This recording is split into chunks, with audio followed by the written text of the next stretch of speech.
Olá, pessoal! Hoje nós vamos falar na nossa aula de língua portuguesa a importância da leitura na interpretação de textos. Eu sou a professora Luciana. Vamos iniciar a nossa aula.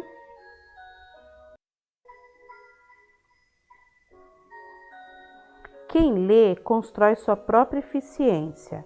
É preciso ler muito e ler bem.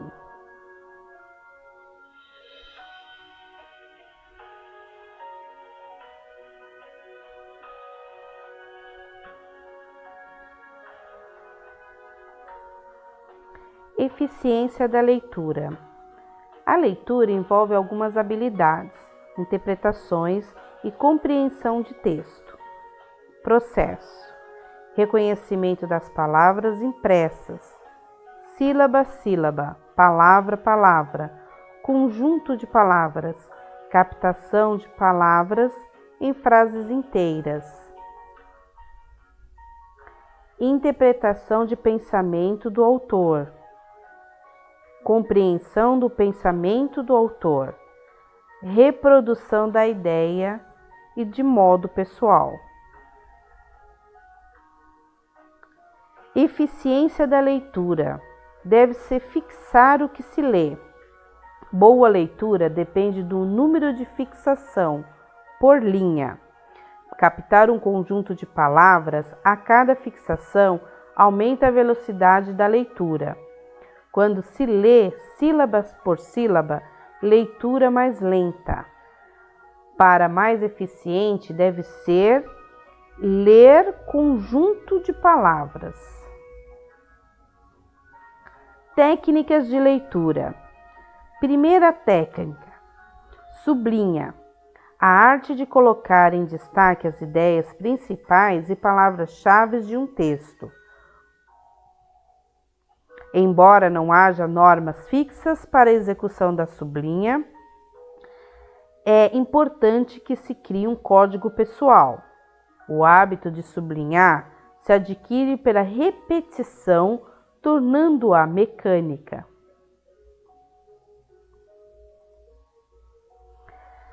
Indicações auxiliares para sublinhar.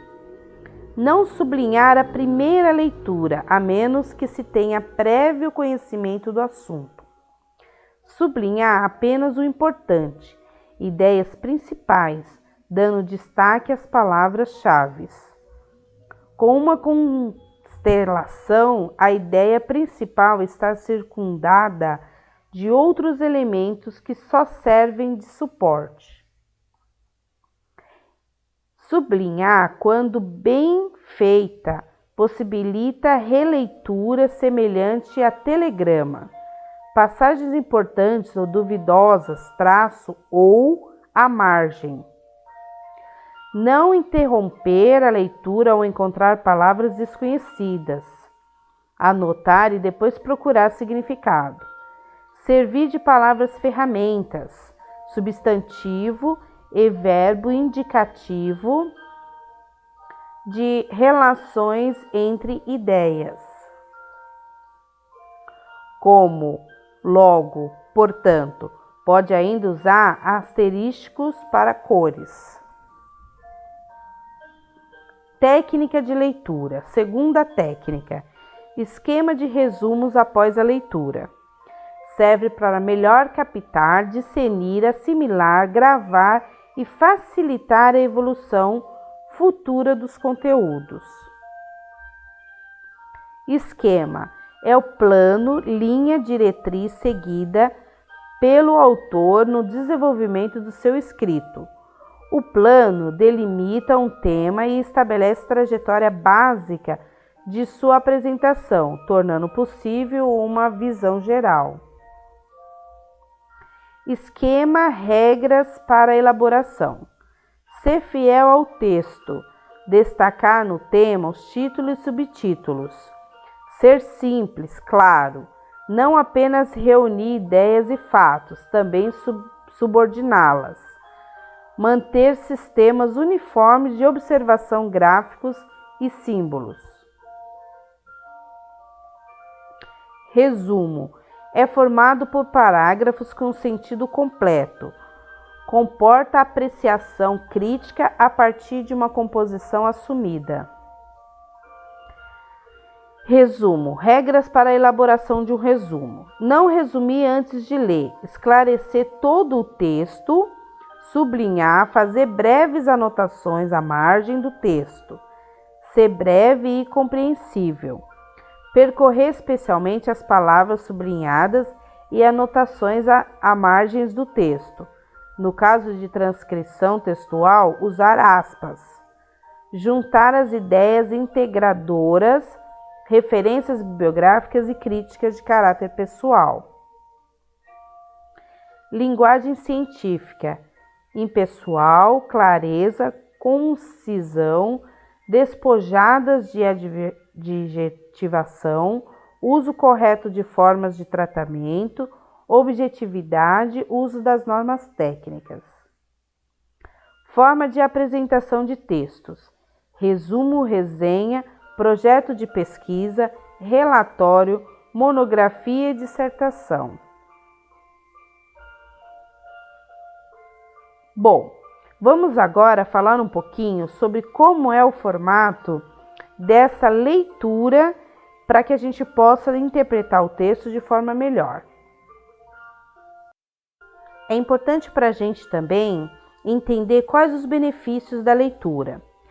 A leitura, ela desenvolve o repertório, liga o senso crítico na toma, amplia o nosso conhecimento geral, aumenta o vocabulário, estimula a criatividade, emociona e causa impacto, muda sua vida, facilita a sua escrita. Muitos são os benefícios que a leitura proporciona. Desenvolvimento da imaginação, da criatividade, da comunicação, bem como o aumento do vocábulo e conhecimentos gerais do senso crítico. Aliás, desses benefícios, com a leitura exercitamos nosso cérebro, o que facilita a interpretação de textos e leva a maior competência e habilidade na escrita.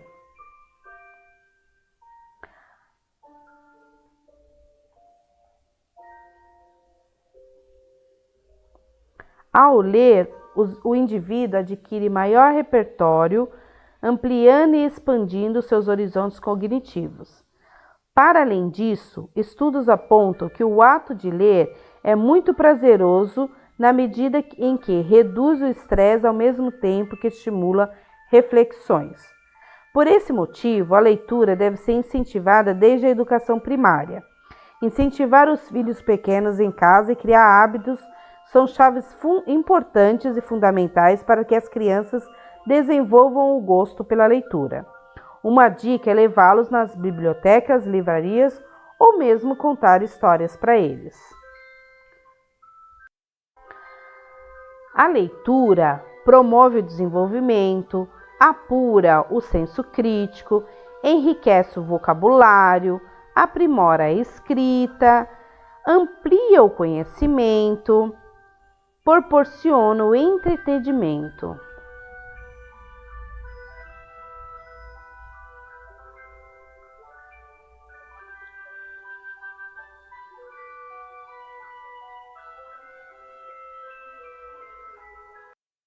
Para entendermos melhor como é uma interpretação de texto, trouxe para vocês uma atividade. Vamos ler o texto aqui. Concurso de biscoito do Giro. Ei, eu tenho uma ideia para o novo concurso. Giro, a girafa, anuncia aos amigos no esconderijo. Eles prestam atenção, curiosos a respeito do que ele deveria estar pensando. Eu vou vencer, sei que vou, exclama o hipopótamo Horácio. Você nem sabe do que se trata, ri a ovelhinha Baby. É simples, o primeiro que conseguir comer 6 bolachas salgadas e as migalhas em menos de 1 minuto vence, explica Giro. Ele entrega um pratinho de papel e 6 quadradinhos de bolacha salgada para cada amigo. Então, ele pega o cronômetro. Está brincando? É muito fácil, diz Babi. Esperem para ver. É mais difícil do que vocês pensam. 1, 2, 3, já! Giro grita. Os amigos começam a mastigar ruidosamente. As primeiras 2 bolachas descem bem, mas agora a boca deles está completamente seca. Eu não consigo mastigar, reclama Babi com a boca cheia. Eu não consigo engolir, ri Horácio surpreso. Todos pensaram que seria bem fácil, mas estranhamente é quase impossível. Apenas 2 deles conseguem comer 5 bolachas e os segundos vão passando. O tempo está quase acabando. Vão, vão, grita Giro. Horácio enfia a 6ª bolacha em sua enorme boca e se esforça para mastigar e engolir. Os olhos deles ficam salientes e piscam com a tentativa. Acabou o tempo, Giro anuncia. Eu ganhei, disse que ganharia, comemora Horácio, mas eu nunca mais quero comer outra bolacha salgada na minha vida. Nessa questão, vamos trabalhar aqui. Qual é o título do texto? Vamos lá, alguns minutinhos para vocês pensarem. Qual é o título, pessoal? Vamos lá, o título é O Concurso de Biscoito do Giro. Esse é o título. Segunda, qual foi a nova ideia que Giro teve para o concurso? Vamos lá, qual foi a nova ideia? A ideia foi: quem conseguir comer... Aqui, ó. O primeiro que conseguir comer 6 bolachas salgadas e migalhas em menos de 1 minuto vence. Ok? Assim que Giro falou do concurso, quem disse que ganharia antes de saber o que seria? Essa é fácil, né? Foi o Horácio, né? Horácio que disse que ganharia e no final acabou ganhando mesmo. De acordo com Giro, ganharia o concurso quem fizesse o quê? Aqui, como a gente disse, né? Quem comesse, aqui, o primeiro que comesse as 6 bolachas salgadas e as migalhas ganharia, certo? Assim que os amigos começam a comer os primeiros biscoitos, o que aconteceu? Aí a gente diz aqui que a boca deles estava completamente seca, né? Isso, pessoal, são as interpretações de texto. Nós precisamos analisar cada pedacinho de um texto e o que ele traz para a gente. Pois bem, para entendermos melhor, vamos saber o que é um texto. O texto pode ser visto como um tecido estruturado, uma entidade significativa, uma entidade de comunicação e um artefato sócio-histórico. Pode-se dizer que um texto é uma construção do mundo e não sua reflação ou reflexo.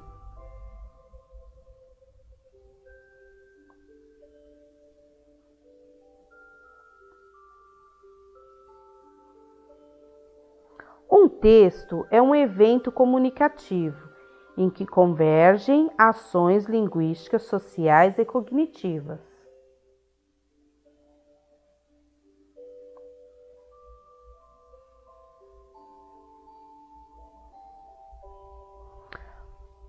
Para a linguística textual, estudo das operações linguísticas, discursivas e cognitivas, reguladoras e controladoras da produção, construção e processamento de textos escritos ou orais em contextos naturais de uso.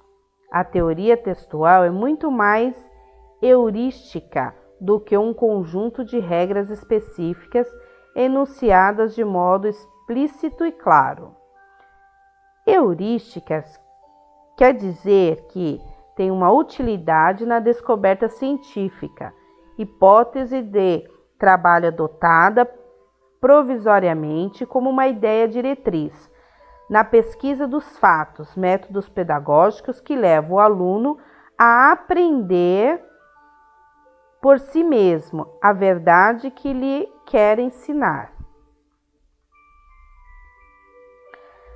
Assim, se os critérios definidores das propriedades de um texto são heurísticos, afirma-se que sejam indicativos e sugestivos para permitir a produção e a compreensão, mas não regras rígidas e formais como condições necessárias e suficientes para a boa formação textual. Não é apenas um artefato linguístico, mas um evento que ocorre na forma de linguagem, inserida em contextos comunicativos. O texto acha-se construído na perspectiva da enunciação. Assim, a língua não tem autonomia sintática, semântica e cognitiva. A sequência dos enunciados num texto não pode ser aleatória, sob o ponto de vista linguístico, discursivo ou cognitivo, porque produzir um texto assemelha-se a jogar um jogo. Tem-se um conjunto de regras, um espaço de manobra, uma série de atores, cada um com seus papéis e funções, mas o jogo só se dá no decorrer do jogo, e todos devem jogar ao mesmo tempo. Da mesma forma, se dá um contexto, produtores e receptores devem colaborar para um mesmo fim, dentro de um conjunto de normas iguais conhecidas por todos. Vamos entender aqui. Vamos ler um texto que ajude a explicar isso. Por que algumas músicas não saem da nossa cabeça? Às vezes eu escuto uma música e ela continua tocando sem parar dentro da minha cabeça. E da sua também? Nem sempre é uma melodia agradável, não é mesmo? Na verdade, para se fixar na mente, o importante é que a música chame bastante atenção por ser muito bonita ou muito feia, ou muito legal ou muito chata e repetitiva. Mas por que a gente demora tanto para se livrar dela? Na hora em que a música entra pela primeira vez no cérebro, você nem imagina que vai ficar com aquele fundo musical pelas próximas horas ou mesmo dias. Mas o que acontece depois de ter aprendido a música? Toda vez que você relaxa um pouco, ela toca sozinha, sem que você possa evitar. Mistério? Nada disso. São apenas memórias. Mas o que são memórias? Para responder essa pergunta, você precisa saber primeiro que seu cérebro é formado por bilhões de pequenas células nervosas, os neurônios. Cada neurônio conversa intensamente com milhares de outros. Esse diálogo ocorre nos locais de menor distância física entre eles, nas chamadas sinapses.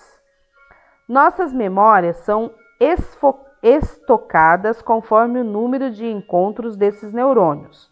A cada instante, dependendo do que nos acontece, cada sinapse pode ficar mais forte ou mais fraca.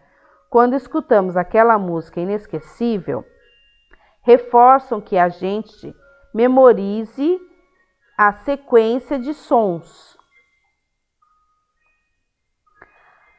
A partir desse instante, acontece um efeito conhecido entre os cientistas como reverberação de memória, que é como se o cérebro repassasse inúmeras vezes a mesma música. Por isso, algumas melodias grudam na nossa mente. Para ficar mais claro, pense em um campo bem plano. Se você jogar um pouco de água nessa superfície, ela não vai correr.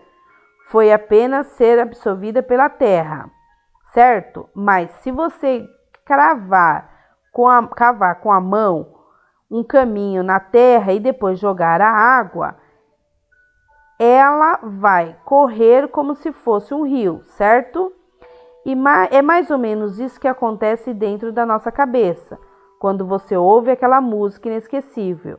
É como se fosse cavado um caminho no seu cérebro por onde a música corre, sem parar. E essa atividade livre dos neurônios que causa na gente a sensação de escutar a música novamente. Este é o mesmo fenômeno envolvido na formação dos sonhos. Para recordar, leia. O que é importante aqui, gente, nesse texto, é vocês compreenderem que o texto está falando aqui sobre a música. E a gente tem aqui a interpretação desse texto, falando sobre como a memória guarda a informação da música. E por isso a gente sempre vai lembrar e achar que a gente está escutando novamente a música, mas são apenas memórias. Aí, nós trazemos para vocês aqui uma atividade. Pesquise no texto da palavra anterior e responda: qual gênero textual é esse? Como ele está organizado? Quem o escreveu? Onde é comum encontrarmos textos como este? Qual a sua função? Qual o título do texto? De onde esse texto foi retirado? Quando ele foi publicado? Qual é o assunto do texto? Isso é interpretação de texto, quando a gente consegue responder essas perguntas. Vamos para a próxima atividade. Então, é importante a gente compreender o que é realmente a definição de texto, né? Consideramos texto uma unidade autônoma que produz sentido, independentemente de suas dimensões. Assim, podemos considerar uma charge de humor, uma matéria jornalística, uma peça jurídica.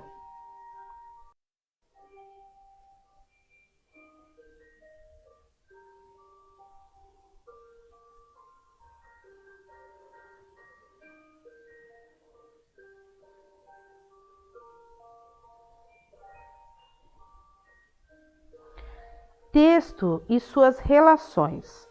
Os textos desenvolvem relações entre si,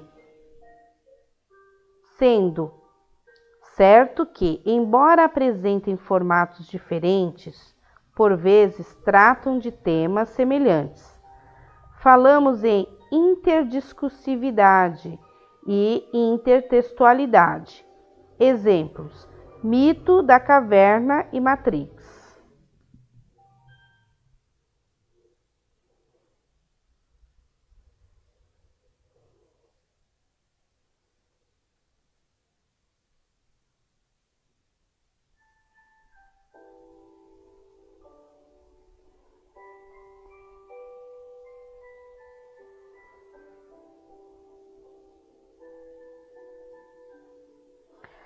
Texto narrativo. O que dizer? A quem dizer? Quando dizer? Onde dizer? Como dizer? Por que dizer? Por isso.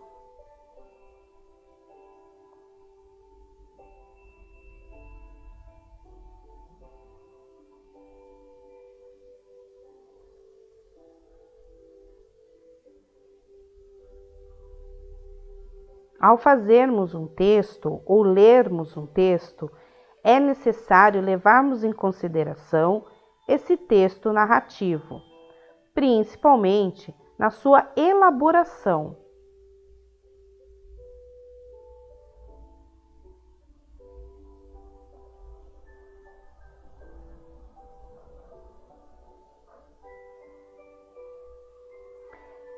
Vamos lá. Vamos fazer uma interpretação de texto numa questão do ENAD. A urbanização no Brasil registrou marco histórico na década de 1970, quando o número de pessoas que viviam nas cidades ultrapassou o número daquelas que viviam no campo. No início deste século, em 2000, segundo os dados do IBGE, mais de 80% da população brasileira já era urbana. O que quer dizer a interpretação dessa questão? Pensando que nós temos que levar em consideração as palavras-chave, como urbanização, ultrapassou, pessoas que vieram do campo e as que estão na cidade. Desta forma, conseguimos interpretar o que eles estão pedindo aqui.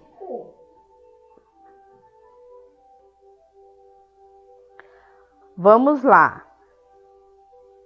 Vocês terão 1 minuto para interpretar essa charge e assim trabalharmos com ela.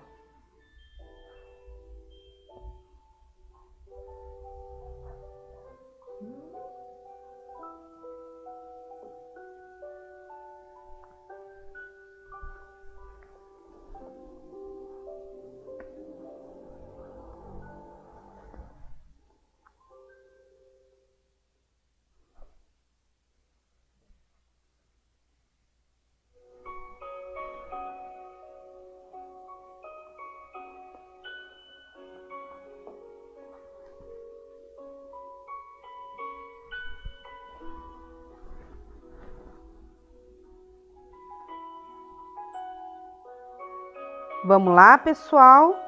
Aqui estamos falando que as pessoas que moravam no campo não estão mais trabalhando no campo. Podemos interpretar aqui a enxada e a teia de aranha. A frase enxadas paradas quer dizer exatamente o quê? Que não se tem mais o trabalho no campo. Assim como foi a interpretação do texto que lemos anteriormente.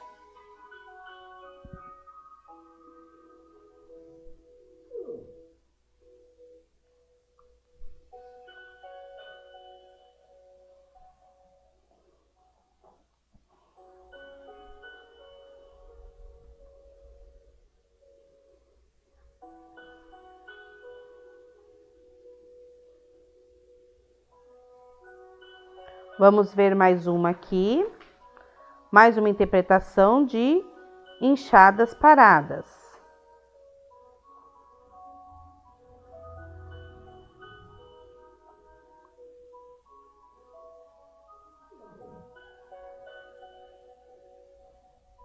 Qual a interpretação dessa figura para vocês?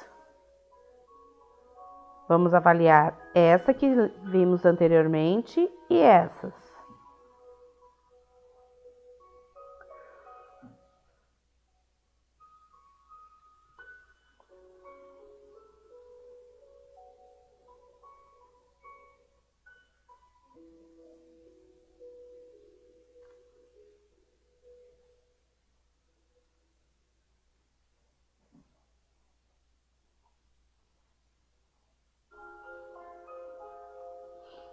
Aplicando o esquema narrativo, o que? Fenômeno de urbanização.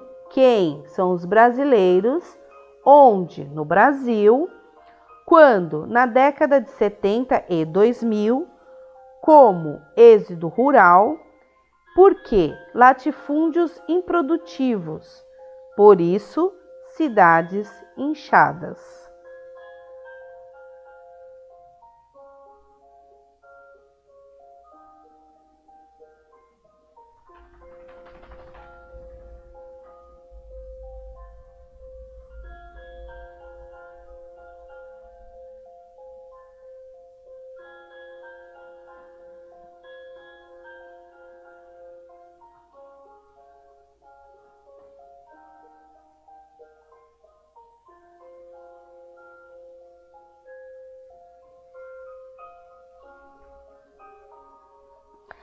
Relações entre textos. Entre os dois textos, há a conjunção porque, que estabelece entre eles relação de causa e efeito. A questão propõe que o candidato identifique se, de acordo com o enunciado verbal, há relação entre uma charge e outra, e se o que representam é verdadeiro ou falso.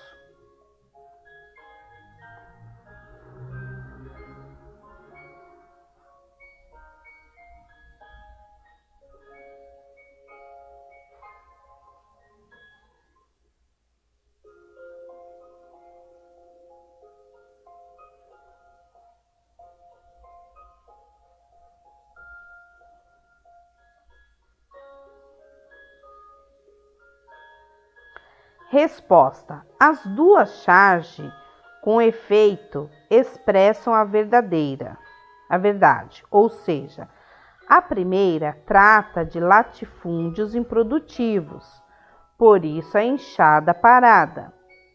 A segunda trata de uma cidade caótica, o que fica claro pelo trânsito em edifícios, por isso enxada e parada. Assim, as duas são verdadeiras.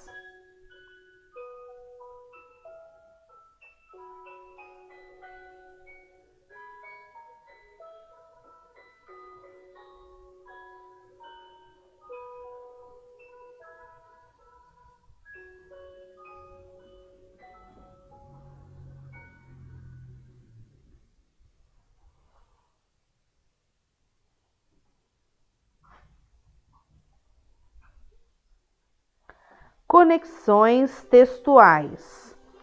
O latifúndio, grande extensão de terras geralmente improdutivas ou escassamente exploradas por lavradores a benefício do proprietário. Famílias sem terra ocupam latifúndio contra despejos em Minas Gerais. Vamos refletir sobre esse título, né? E sobre essa notícia relacionada para fazer as conexões textuais.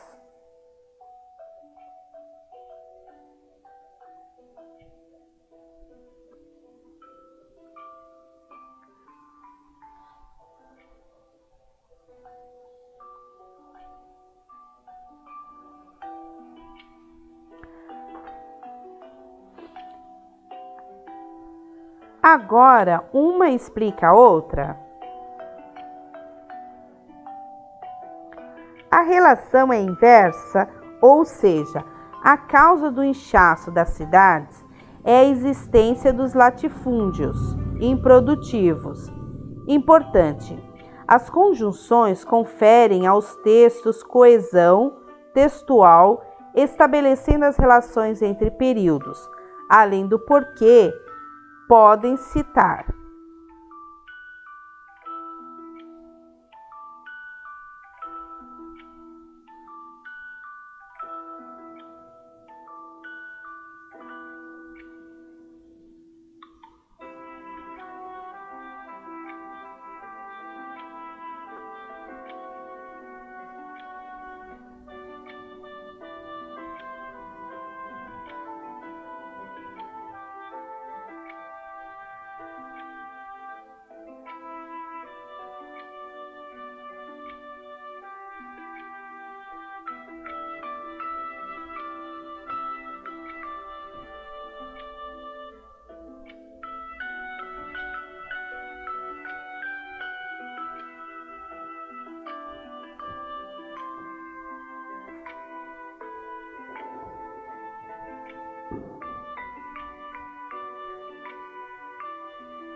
Conectores.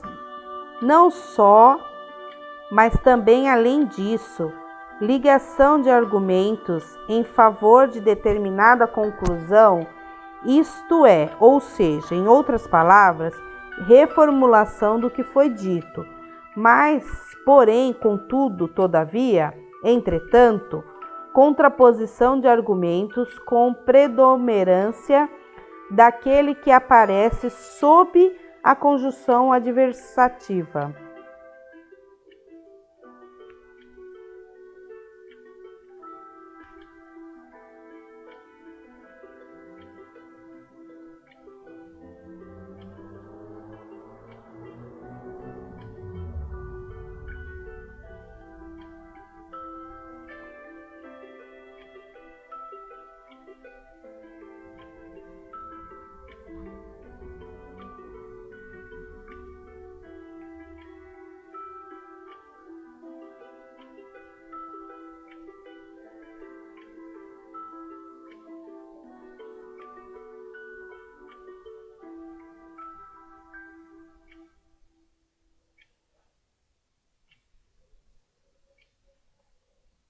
Linguagem e ideologia.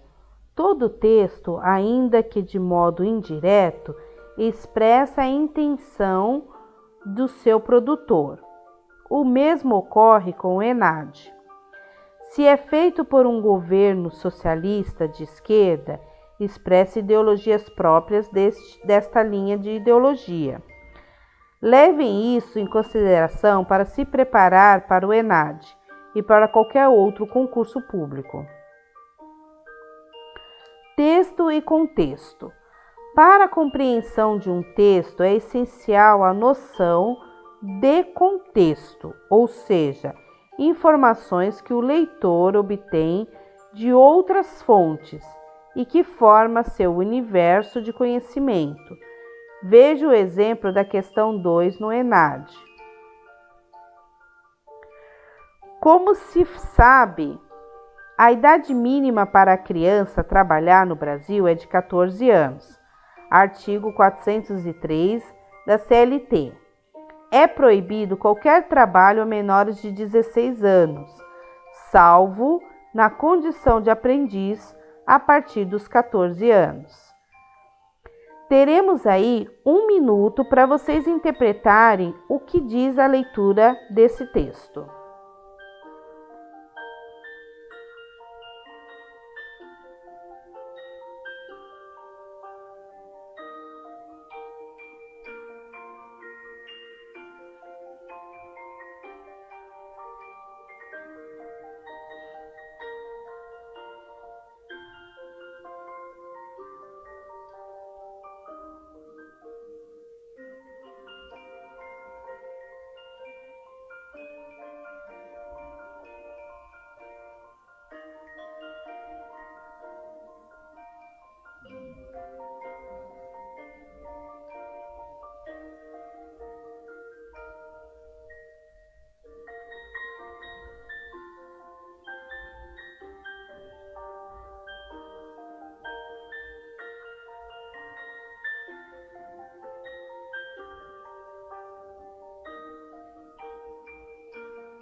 Bom, a interpretação do texto vem.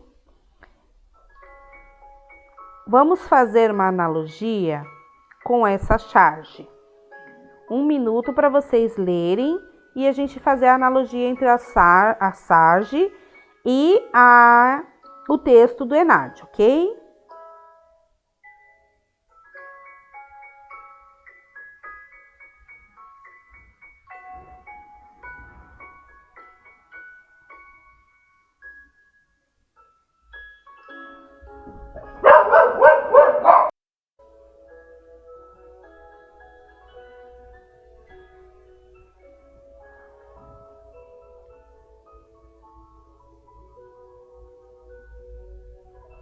Então, vamos lá, vamos fazer a interpretação.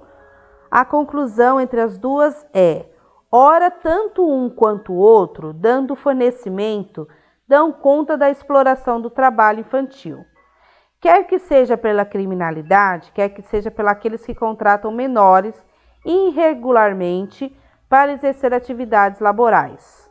Assim, ambas as condutas fomentam o desrespeito à lei.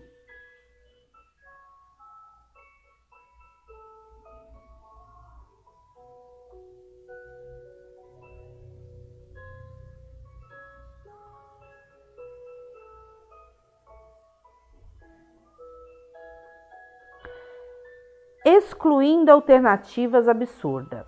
A alternativa correta é a C. Confira como o enunciado das palavras alternativas não faz sentido. Às vezes acertamos questões em concursos públicos por exclusão, uma vez que as próprias alternativas não têm coerência interna.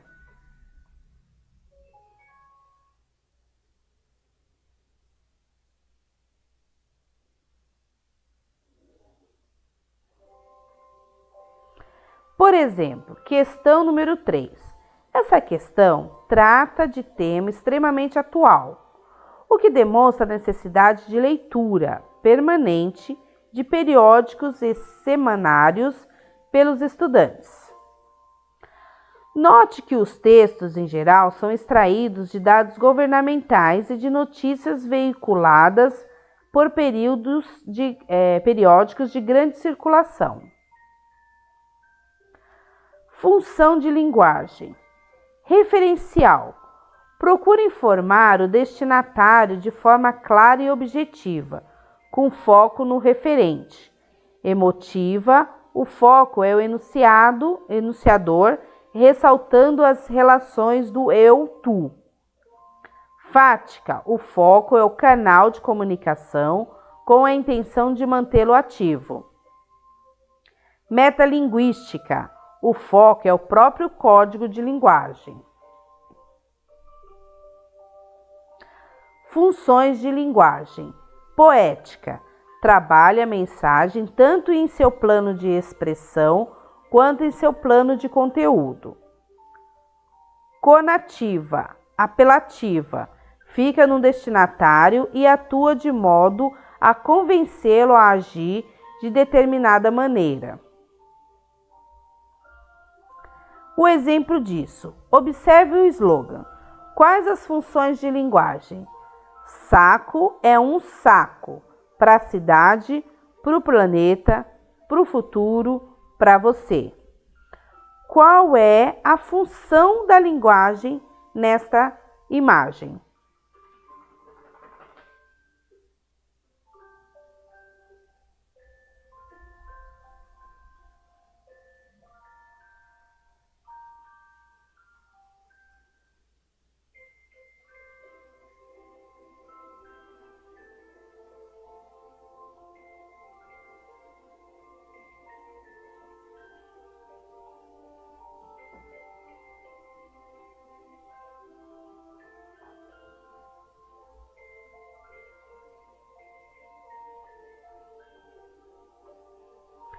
Poética e apelativa. O apelo da mensagem está diretamente relacionado à atitude dos cidadãos e não das empresas. Assim, ao lermos asserções verdadeiras ou falsas, temos que apenas as seções 3 e 4 relacionam-se à conduta do cidadão e da sociedade civil organizada. Foram adotadas por parcela da cidade brasileira ações comprometidas com mudanças em seu modo de produção e de consumo, atendendo aos objetivos preconizados pela sustentabilidade. Houve redução tanto no quantitativo de sacolas plásticas descartadas indiscriminadamente no ambiente, como também no tempo de decomposição de resíduos acumulados em lixões e aterros sanitários.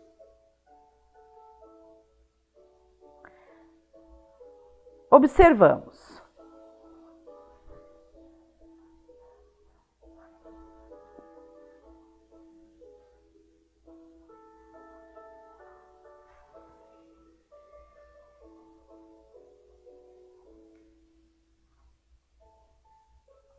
A questão pretende que o candidato estabeleça relações entre o texto pictório e os poemas que propõe, a fim de assinalar aquele que mais se aproxima da pintura. Sugerimos a aproximação semântica neste caso. Todo o texto é desenvolvido no plano de conteúdo por temas e figuras. O tema já foi dado pela questão, o mar. Sendo assim, tanto uma questão quanto uma imagem podem ter a interpretação de um texto de como a gente assimila na situação em que a questão em si traz para a gente, tanto um texto quanto uma questão. Vejamos agora como podemos trabalhar os textos diante da sua interpretação. Vamos aqui fazer mais uma interpretação de texto.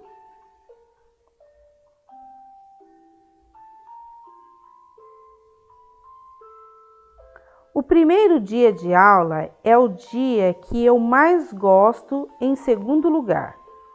O que eu mais gosto em primeiro é o último, porque no dia seguinte chegam as férias. Os dois são os melhores dias na escola, porque a gente nem tem aula. No primeiro dia não dá para ter aula porque o nosso corpo está na escola, mas nossa cabeça está nas férias. E o último também, não dá para ter aula porque o nosso corpo está na escola, mas a nossa cabeça está nas férias.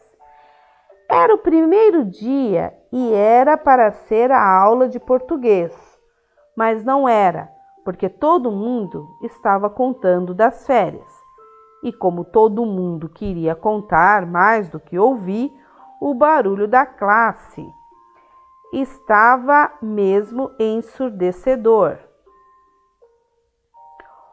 o que explica o fato de ninguém ter escutado a professora gritando para a gente parar de gritar. Todo mundo estava bem surdo mesmo, mas quando ela bateu com os livros em cima da mesa, a nossa surdez passou e todo mundo olhou para ela. Ela estava em pé na frente do quadro e ficou em silêncio, com uma cara bem brava olhando para a gente. Quando um professor está em silêncio com uma cara bem brava olhando para a gente, é melhor também ficar em silêncio com uma cara de sem graça olhando para o ponto qualquer que não seja a cara do professor. A professora puxou a cadeira dela e se sentou. Atrás dela, no quadro negro, eu vi decretado o fim das férias e o fim do nosso primeiro dia de aula sem aula. Todo mundo tirou o caderno de dentro da mochila, menos eu. Eu fiquei olhando para aquela frase no quadro enquanto os zíperes e velcros das mochilas eram os únicos barulhos na sala. De repente, as nossas férias ficaram silenciosas, onde já se viu férias sem barulho. E além do mais, eu tenho certeza de que a professora nem quer saber de verdade como foram nossas férias. Ela quer só saber como é a nossa letra e se a gente tem jeito para escrever redação. Aqueles 2 meses inteirinhos de despreocupação estavam prestes a virar 30 linhas de preocupações com acentos, vírgulas, parágrafos e ainda por cima com a letra legível depois de tanto tempo sem treino.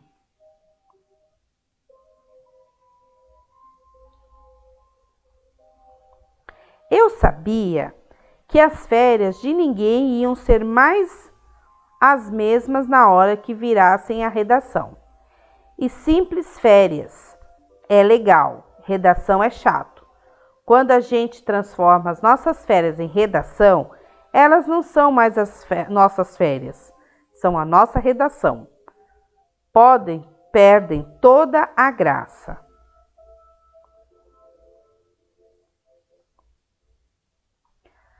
A turma inteira já estava escrevendo quando eu percebi que a professora estava só olhando para mim. Quando um professor fica parado só olhando para você, é porque você tinha que estar fazendo outra coisa que não era o que você estava fazendo. A outra coisa que eu tinha que estar fazendo era a minha redação. Então eu puxei a minha mochila e peguei o caderno. É claro que a minha mochila tem um fecho de velcro e que todo mundo olhou para mim quando eu abri. Só a professora é que não olhou de novo porque ela já estava olhando antes mesmo.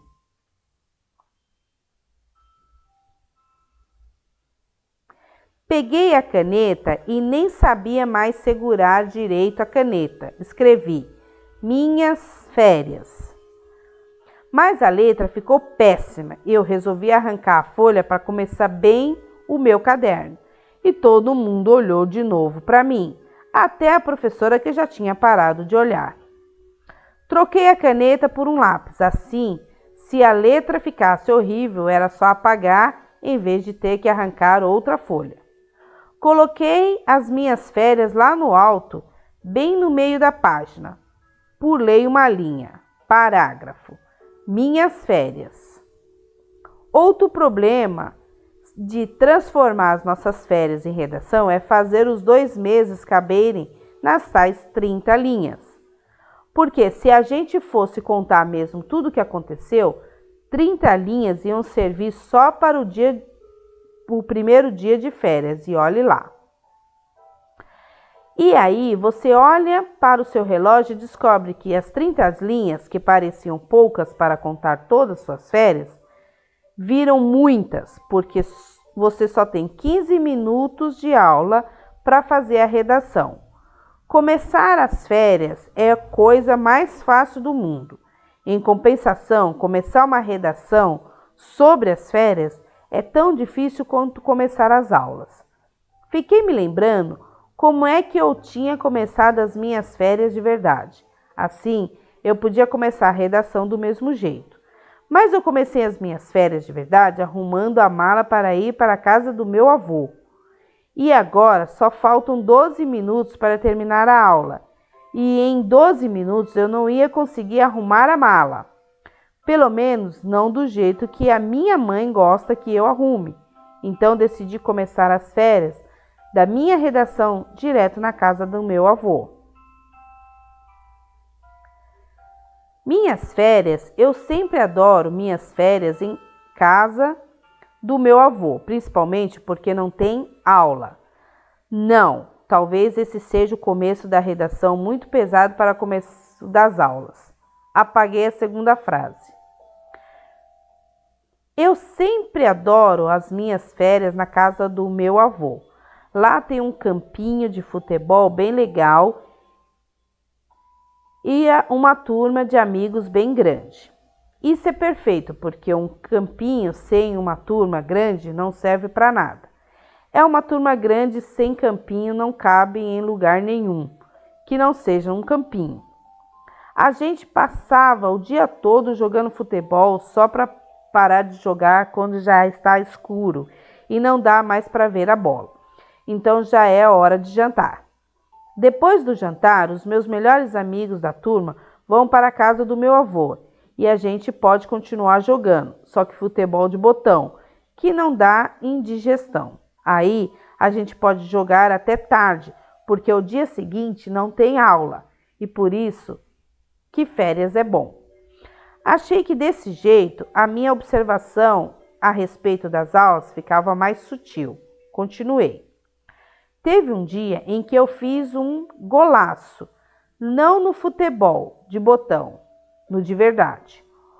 O gol veio com uma pose de craque do Paulinho, que o meu melhor amigo entre os meus melhores amigos.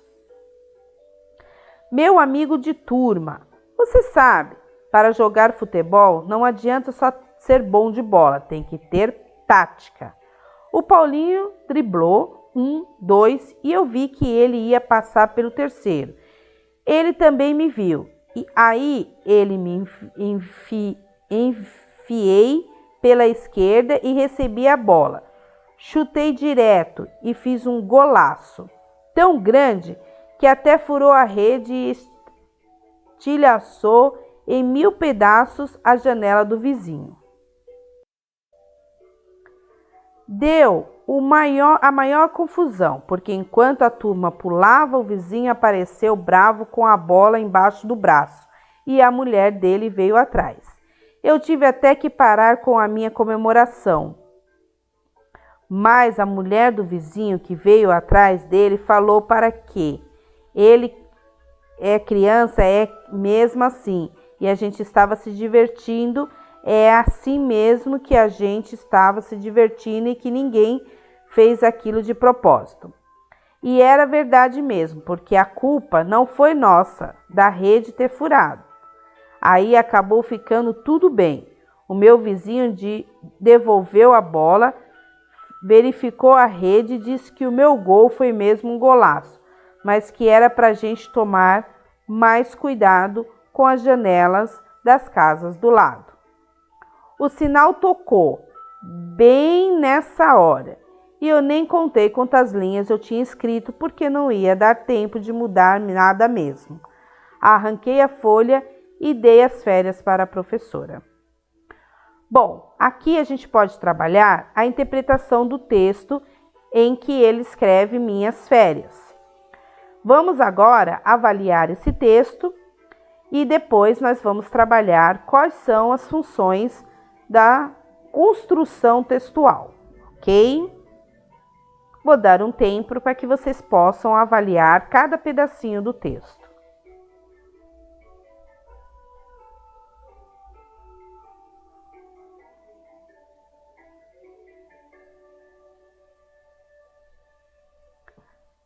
Vamos lá? Então, pessoal, desta forma, podemos avaliar que aqui, muitas vezes, não tinha pontuação, há algumas escritas com dificuldade de conjugação do verbo e erros de português.